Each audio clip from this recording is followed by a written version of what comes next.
Conrad Thompson spoke on Grilling JR a few days ago regarding the possibility of Shane McMahon jumping to AEW.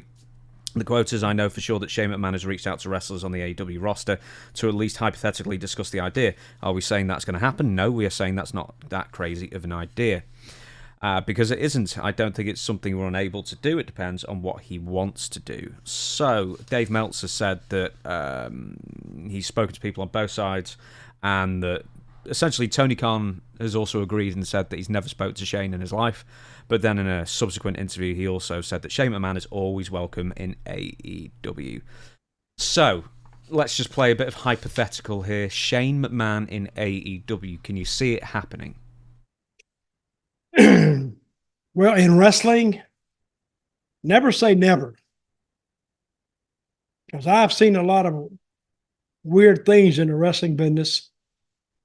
And, but I don't think he would go over there and try to run his own company, or him and Tony run it together. I think he'd go over there with the understanding that they will do a giant show together or swap talent back and forth. Now they can do that.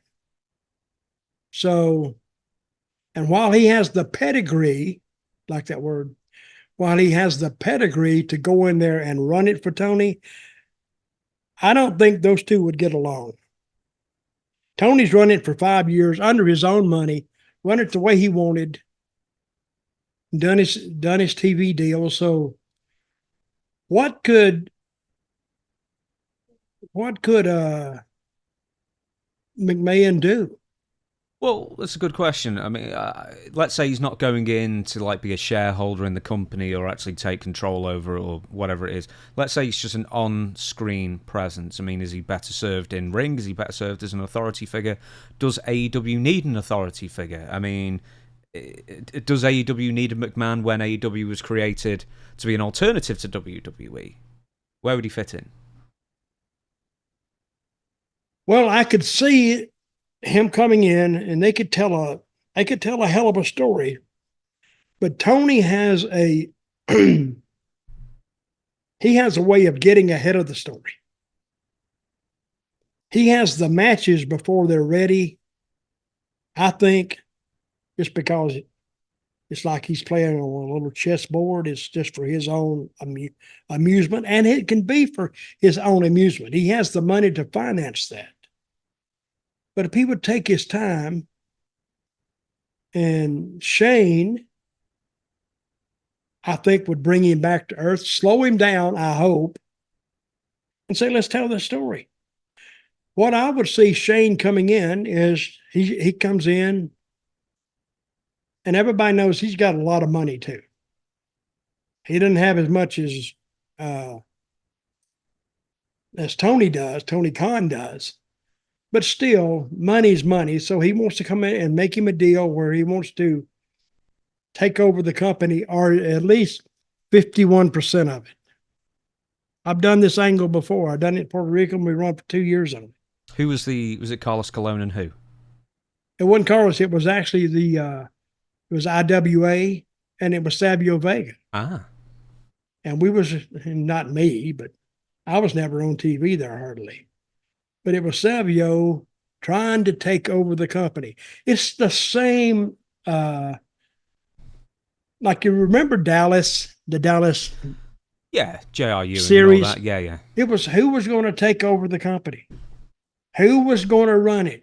It's the oldest gimmick in the world. Who's going to take it over?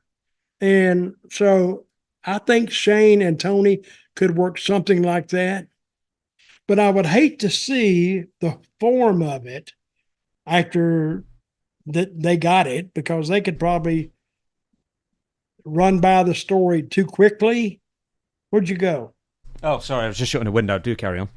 Okay. But if they did that right, I could see that happening. I don't see Shane going in there trying to be a manager.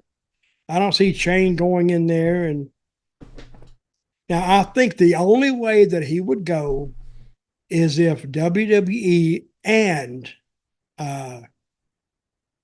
AEW worked some kind of agreement to where they could swap just a little bit of talent, not a lot, just a little bit.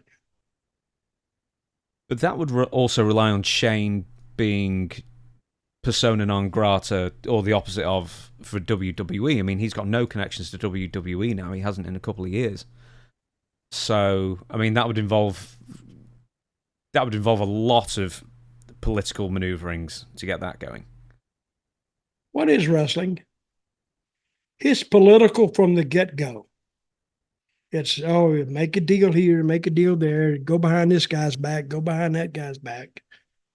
So, and I think he's on a good enough personal level with his sister and with Triple H to go in there and present them. This is what he'd like to do. He's out of their hair. So, but on the other hand, WWE, they don't need that. They don't give a crap about Tony Khan and AEW. The only one who thinks there's a war going on is Tony Khan, because they haven't told WWE that, hey, there's a war. And WWE saying, what? A war? What are you saying? So we're trying to send those shells your way. He said, well, they're not landing. I don't know. We're over here at a picnic.